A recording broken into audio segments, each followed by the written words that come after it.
命運を握るのは我ら騎馬隊であることを忘れるな。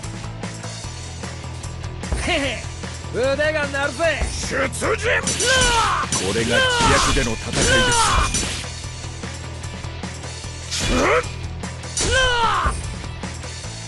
俺はただ相手が嫌がる。これが知略での戦いです。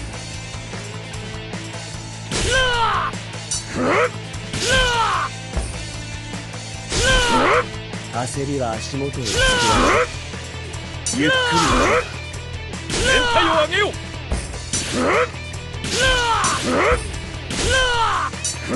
行くぞ。が硬い。こん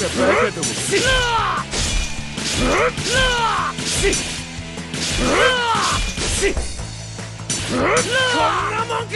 道を開けろ。突破せよ。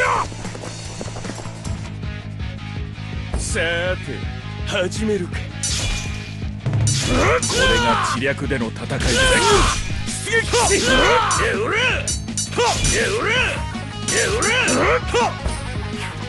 優勝だなと偉そうなバカども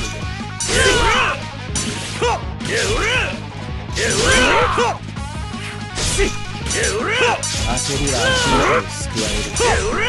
ゆっくり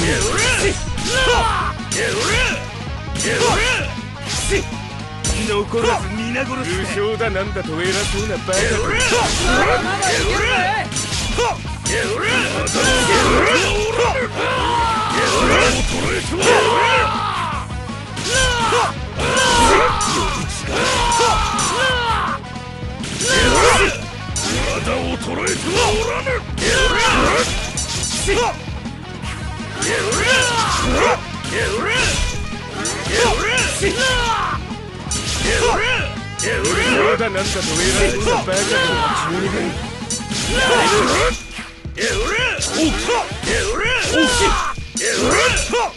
焦りは足元にゆっくり行こう。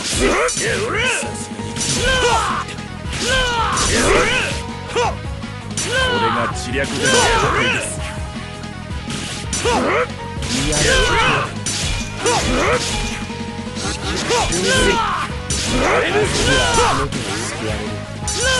ゆっくり行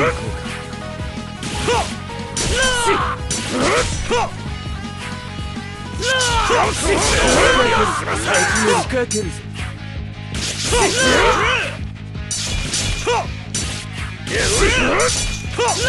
優勝だなんだと偉そうなバカどもが。せよ。俺たちの飛戦隊の勝利だ。